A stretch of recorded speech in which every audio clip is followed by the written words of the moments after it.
What's up, y'all? It's Kandis, and I'm back with another video. Today, I'm going to be talking about how and why I own a video and live event production company, but I don't own any gear.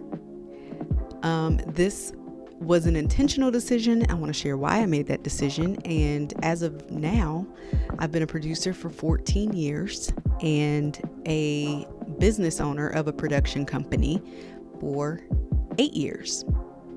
Well, in 2 months, it'll be 8 years. So 8 years, I can claim 8, right? 2 months, close enough. But anyway, this video is for anyone who feels like you cannot break into the production industry because you don't have gear, or you're not a videographer, or you don't have a technical skill that you think is required to be in the production industry yet.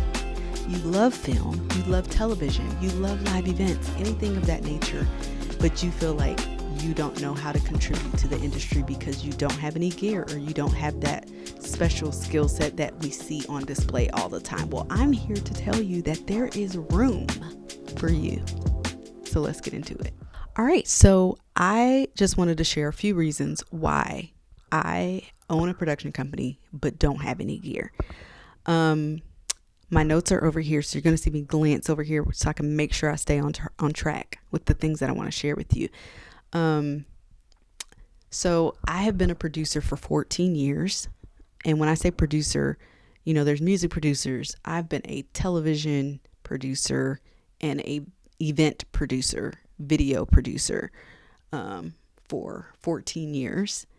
And when I first got started into this thing, I thought I needed to know how to do all the things. I need to know how to run audio. I need to know what cameras. I need to know the gear. I need to know everything. And I quickly realized that there are gearheads and there are non-gearheads.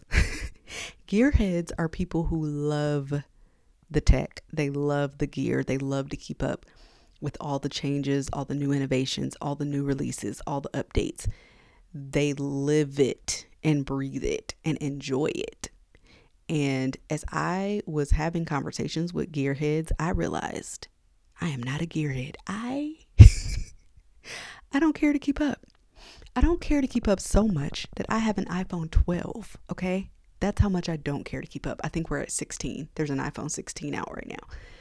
I buy used iPhones off Amazon and I use them until they start glitching and can no longer be fixed. That's how into keeping up with tech I am. Now, historically, I used to upgrade my phone. I used to be the one waiting in line for the new iPhone. But my I guess my values changed personally. No diss at all to those who keep up, because your camera is better than mine. I will admit that. I'm not the one when we're taking a group photo. Don't use my phone. My phone is not the one we want to use. So I quickly realized that keeping up with what was hot, what was new, what was best was something that I did not want to do. It felt like a chore and it did not come naturally to me. And I felt behind. Like I don't even know the old stuff. I thought that I needed to become a videographer in order to be in this industry, but that's not true. There's a lot of jobs. The deeper I get into it, the more I'm learning. There are jobs on jobs. Okay. All different types of skill sets are needed and necessary for a production to work. And so if you have a skill set, that may not be, I know how to run a camera, or I'm a dope videographer, or I'm great at audio, or I'm a great gaffer, or I know lighting. If you don't know any of those things, there is still a place for you in this industry. And honestly, I think being a producer, production assistant, PA, there's all sorts of jobs that don't require you to touch a camera. So I did have the ambitions of becoming a videographer because I thought it would be the best and easiest way for me to get the jobs done. When I first started my business going on 8 years ago, I was a one-woman band. So people would call me because they knew I did video and they would expect me to be able to do everything. So I would show up. Now I had like a Sony Alpha 6000, And at one point, I think I owned a Nikon. I owned a Nikon D70. Is that a camera? I think that was a camera. So I've owned a couple cameras in my life. Nothing like super fancy, but when I first started my company, people would call me, I need a video done. I didn't have a deep network of freelancers. I knew people from my old job, but they worked full time at my old job. I couldn't freelance them. So I would show up with the camera that I had, plus people's budgets were super low. Like, I'm a newbie, so I wasn't getting like 5-figure situations coming my way. So, here's a couple $100. Can you film my video? Got you. I got you. So I would show up with my camera. Even had a couple lenses. Don't ask me what the numbers were. I don't remember the millimeters. One of them was a prime lens. The other was not. But I don't know. I don't know what I had, but I had some lenses. So at one point I thought I needed to have all this stuff. So I would show up with my camera, and I had 2 mics. I had 2 wired microphones, and I would plug them into my laptop. I plugged one into my laptop because I had an input for one on my laptop, and then I would plug the other one into my phone. And I would capture, this is if there's 2 people, and I would capture their audio that way on a wired lavalier plugged into my computer and plugged into my phone. And then I would film with my one camera. So they would get one angle, just like I'm filming this video with my one iPhone. And I would push in, push out, push in, push out. That's how I would edit. And so that's how I started, with the ambition of growing my gear. So I thought, as I make more money, I'm going to buy more gear. Eventually I'll have 2 cameras. Eventually I'll have wireless lavs. Somewhere in between the idea of having more gear, I was kind of sitting one day, and I can't really attribute, I wasn't in prayer. I think I was just thinking. And I thought about the people I knew who were gearheads. I thought about how far behind I was from the people who were gearheads. And I thought about I wondered, why are people calling me, or why do people trust me to get the job done?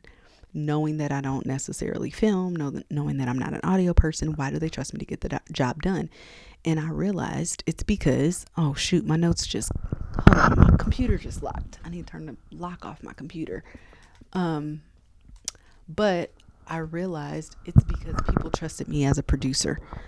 So a producer is a person who helps bring all the pieces together, and depending on the context of the production determines what type of producer you are, and what all your responsibilities include. So in my case, as a television producer and then becoming my own boss, the way I've structured our producer jobs is that we work alongside videographers, we work alongside editors, we work alongside people who specialize in these areas that I was not great in. And so in working alongside them, our job as producers is to get them everything they need to be great.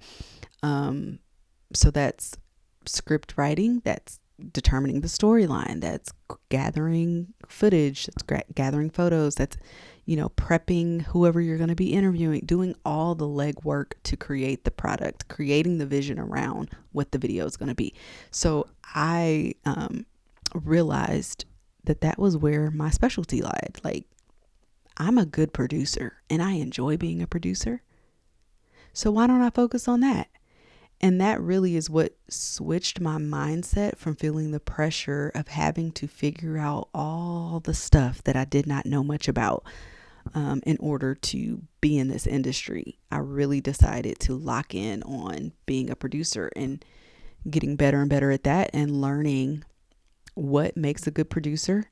How can I improve as a producer? These are still questions I ask myself. I still have producer friends. I still read and watch videos and listen to interviews and like soaking it all up, even 14 years later, because there's still so much to learn. And I've never been a producer on a movie set.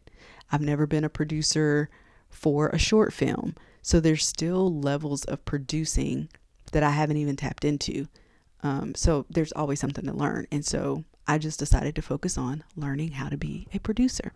So essentially, I don't have any gear because I decided to be the person that people call when they want to get something done. People call me as a producer because they trust me.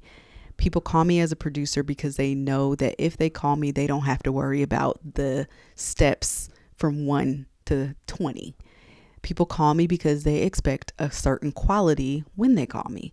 They know I'm going to get the job done, get it done well, and get it done on time. So there's a guarantee attached to people calling me. And so that is what I have really learned to offer, to perfect, which I'm not perfect yet. I'm perfecting, in the process of perfecting. I may never get to perfect, but I'm always in the process of perfecting, and delivering something that people are proud to show someone else is theirs. So if you're interested in getting into production, just know you don't have to become a videographer. Don't feel the pressure to learn editing. Don't feel the pressure to do all those things. There are people who love to do those things. Your job as the producer is to be the resource for bringing together all the necessary players to get the job done. If you build a great network, you'll be able to get things done quicker. So the deeper your network, the quicker you can deliver. The more frequently you call back people you know, trust, and have worked with, the quicker you'll get things done because you know each other's flow.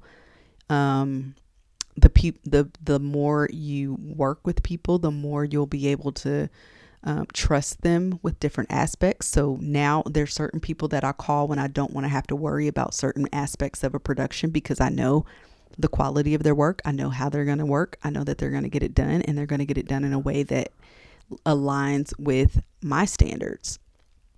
So I guess I conclude with this.